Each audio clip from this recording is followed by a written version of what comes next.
저는 기호 1번 상하건축 대표이사 양희일입니다. 저희 하안주공 5단지를 설계하면서 저희가 좀 여러 가지를 느꼈는데, 지금 기존 현지가 주거 환경이라든가 주차 구조, 이런 여러 가지 편의 요소가 많이 이제 노후화됐습니다. 그도 그럴 것이 90년대에 지어졌기 때문에 벌써 35년이라는 시간이 지났어서 당연히 노후화됐을 수밖에 없습니다.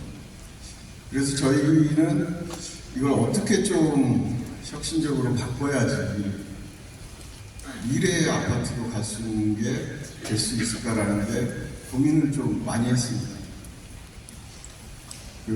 지금 보시는 게 도덕산에서 보여주는 전경 조각입니다. 저희 단지는 그냥 랜드마크가 아니고 입지 자체가 랜드마크이기 때문에 뭘 해도 랜드마크는 어느 회사가 하더라도 보장된다라고 저희는 판단하고 있습니다. 다음. 이거는 이제 이편한 세상 쪽에서 바라보는 대면도입니다. 대면도인데, 제가 이제 서두에 말씀드린 것처럼 제가 PT가 한 20장이 있는데, 이 20페이지를 일일이 나열해서 설명하는 것보다도 제가 조금 요약해서 좀 간략하게 설명을 드리고, 그 다음에 저희 상하건축을 소개하는 그런 순서로 설명을 좀 드리겠습니다. 저희는 이 하안주공 5단지를 접근함에 있어서 한 10가지 정도로 분석을 했습니다. 10가지 정도로 분석을 했는데, 제가 차근차근 좀 설명을 드리겠습니다. 근데 10가지를 함에 있어서 다 녹아들어 있는 게 바로 이 페이지입니다. 이 페이지. 지금 페이지가 단지 가치를 높이는 사업전. 그게 사업성이거든요. 사업성. 근데 저희는 재개발이 아니고 재건축이다 보니까 좀 첫 단추를 좀 다르게 끼워야 됩니다. 재개발은 그냥 아파트를 들어가는 게 목표고, 재건축은 내가 그동안 살아왔던 아파트에서 보다 나은 아파트로 짓는 게 목표거든요. 그런데 저희 단지 같은 경우는 제 기억에는 19평형이 480세대 되고 25평형이 1336세대, 31평형이 360세대, 그렇게 해서 2176세대가 구성된 걸로 알고 있습니다. 그러면 시작할 때 2176세대에 3가지 평형이 있는데, 그 3가지 평형을 가지신 분들은 다 들어가실 수 있는 집을 확보하고 그 나머지로 사업을 하시는 겁니다. 재건축. 그러면은 그 3가지 평형을 가지고 계시는 분들이 다 다양합니다. 지금 현재 우리 단지를 보면은 45제곱미터형, 79제곱미터형까지 고르게 분포가 되어 있는데, 또 특정 위치에 몰려있는 아파트 주동들이 있습니다. 현재 거주하고 계시는데. 근데 재건축을 할 때는 유별나게도 또 내가 오래 살아와서 그게 좋을지 모르겠지만은 그 자리, 그 근처에 내 집을 지어줬으면 하는 그런 바람이 많이 있습니다. 그런 것도 고려가 돼야 될 요소이기 때문에 저희 이 첫 번째 사업 전략에서는 그런 거를 반영할 수 있는 단지. 지금 정비계획에서는 극단적으로 보면은 45제곱미터는 약 200세대 정도밖에 안 해놨어요. 제가 좀 전에 말씀드린 게 45제곱미터는 약 480세대입니다. 그러면 나머지 280세대는 좀 힘들어집니다. 무조건 크게 가든가 아니면은 돈 받고 나가라는 얘기인데, 그렇게 하면은 그건 재건축이 아니거든요.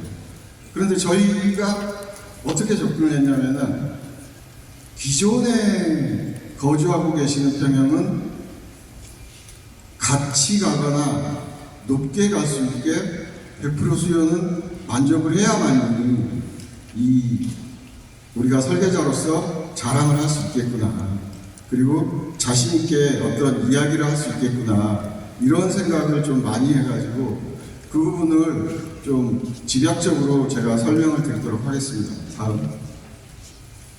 지금 이 배치에서 보시면은 제가 어떤 지시라든가 이런 방향을 가르칠 수 있는 게 있으면 좋겠는데 그 없는 관계로 지금 저를 바라보시고 있으니까 저하고 반대니까 좌측편이 이제 그 도덕산 라인으로 해가지고 정면까지 이렇게 쭉 번져지는데 좌측편에 있는 어떤 평형들은 대부분 좌측편으로 구성을 했고요. 정면에 있는 평형들도 그 우리 배치도에는 그 평형 위주로 그렇게 표현을 했고요. 그러면 우리가 2176세대인데 저희는 2,900개가 넘었지 않습니까? 그러면 나머지 800개를 가지고 장사를 잘 해야지 수익을 많이 남겨야지 결국에는 조합원님 분담금도 줄어드는 거거든요. 그런 부분들까지도 형태라든가 평형 분포라든가 이런 거를 다 고려해서 저희가 설계를 했습니다. 어떻게 했는지는 다음. 지금 장부터 제가 한번 보여드리도록 하겠습니다. 지금 이거는 이제 한 축구장 2.5배 크기의 어떤 테마파크 광장인데요. 요즘 광장은 단순한 조경 광장이 아니고 그 새 아파트들 가보시면 굉장히 활성화되어 있습니다. 다 열려 있고 다 그 막 행복이 넘쳐 있는 그런 광장들입니다.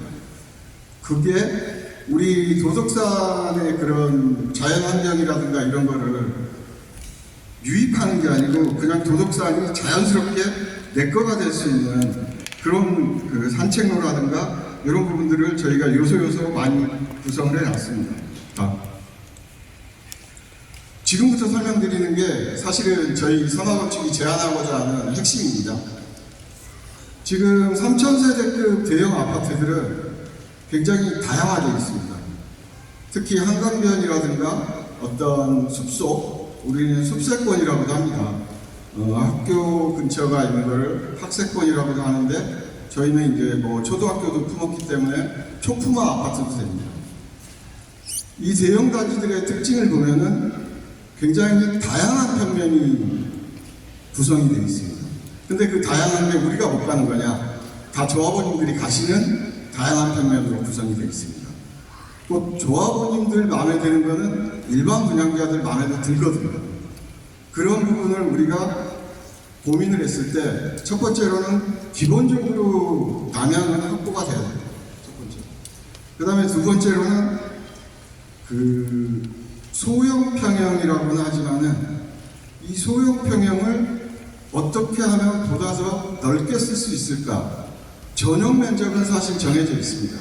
그런데 그 정해져 있는 전용 면적도 좁고 길게 쓰느냐, 네모나게 쓰느냐에 따라서 외기에 면하는 최적이 달라집니다.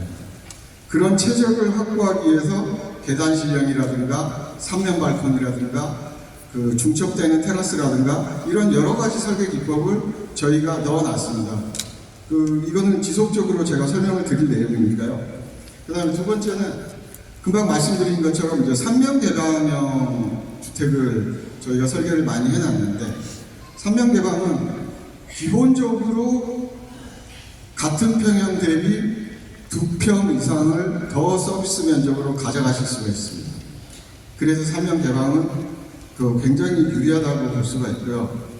그 다음에 어디에도 없지만은 저희가 이 현지 분석을 하면서 이 하안주공 5단지에 꼭 들어가야 될 그 두 가지 타입을 저희는 전략적으로 선택을 했습니다. 가림공원 쪽에서부터 이 정문화 쪽까지 오면은 경사가 제법 됩니다. 아파트가 너무 크다 보니까 걸어다니면 잘 못 느끼시겠지만 저희는 이제 설계 도면이라는 도면을 보다 보면은 쭉 당기면 약 한 9m 정도 차이가 납니다. 그런데 그 9m 정도 차이를 그냥 절벽을 만들어 놓을 수는 없습니다. 만들어 놓을 수도 있겠지만은 그렇게는 설계를 하면 안 되는 거거든요. 그랬을 때 가장 중요한 게 뭐냐면은 아까 말씀드린 다양성 특화처럼 테라스 하우스로 구성을 해야 되고 그냥 테라스 하우스도 그냥 올라가는 테라스 하우스가 아니고 펼칠 수도 있고 올릴 수도 있는 여러 가지 형태의 테라스 하우스를 그 도덕산을 바라보는 기준으로 설계를 했습니다. 그리고 주민 여러분들도 굉장히 잘 아시겠지만은 요즘 프리미엄 아파트라든가 어떤 서초 강남에 지어지고 있는 아파트들의 그 굉장히 큰 자랑거리고 분양시장에서 가장 홍보하는 게 펜트하우스입니다. 34평형이지만 저희는 펜트하우스가 있습니다. 펜트하우스를 설계를 했습니다. 도덕산을 바라보면서 이 펜트하우스를 설계를 했고요. 그러면 제가 지금까지 그 설명드린 내용을 요소요소로 한번 넘어가 보면서 제가 한번 설명을 해보겠습니다. 이게 펜트하우스입니다. 이거 35평입니다. 테라스 면적만 해서 20평이 넘습니다. 이런 게 우리 단지에 있느냐 없느냐 차이가 굉장히 큽니다. 소위 말하면 요즘 어린애들 야 우리 집에 뭐 있다? 그러면 부럽다 이것처럼 내가 거주를 안 하더라도 내 단지의 가치를 올리기 위해서는 펜트하우스, 테라스하우스, 스카이 브릿지, 스카이 커뮤니티, 스카이 가든 이런 거는 반드시 있어야 됩니다. 단지의 가치가 곧 내 집의 가치거든요. 다음은 이제 그 기본 타입 그 포베이 84형인데요. 84형은 이제 제가 84형이라고도 할 수도 있고 이제 뭐 PT를 하다 보면 떨려서 35평이라고도 할 수 있으니까요. 35평형인데 저거는 굉장히 기본 타입입니다. 대부분 말하는 포베이의 넓은 팬트리에 그 최고의 뭐 발코니를 확보한 이거는 다 대동소이합니다. 어느 설계자마다. 그렇지만은 바로 오른쪽에 있는 저분들 보시기에 오른쪽에 있는 게 T1이라고 써 있습니다. 저게 이제 펼친 테라스 하우스입니다. 이 테라스 하우스인데 앞에 조경 공간이 있지 않습니까? 제가 보니까 이 도덕산 캠핑장 있지 않습니까? 도덕산 캠핑장이 광명 시민은 한 번 이용하는데 35,000원이고 저는 이제 제가 이용하려면 5만원이에요. 그것도 한 달에 한 번밖에 기회를 안 주고. 그런데 이런 테라스 하우스가 있으면 여기 어르신들 많은데 손주하고 거기서 물놀이 하셔도 됩니다. 조그만 수영장 먹고 아니면 저녁에 텐트 쳐놓고 거기서 놀아도 되고 그러면은 밖에 나가 있는 손자들이 할아버지 집에 자주 가자고 할 수가 있습니다. 결국에는 이런 아파트들이 있어야지 이 재건축 단지 자체가 행복해지는 겁니다. 우리가 재건축을 하는 가장 큰 목적이 편하고 행복하게 살기 위해서입니다. 그래서 저희는 테라스 하우스를 펼치형을 반영을 했고요. 이번에는 이제 복층형입니다. 조금 전에는 이제 손자를 얘기했지만은 복층형은 요즘 핵가족 시대에도 3세대가 거주를 할 수가 있습니다. 밑에 층에서 자녀가 있고 위에 층에서 뭐 부모님이 계시고 아니면 반대로 밑에 층에 부모님이 계시고 위에 층에서 자녀하고 손주가 있고 물론 마찬가지로 테라스는 다 확보했고 그런데 35평입니다. 이런 그 설계 기법이라든가 방법이 저희는 계속 재건축을 위한 설계만을 지속적으로 해왔기 때문에 감히 그 하안주공 5단지에 저희가 제안을 드립니다.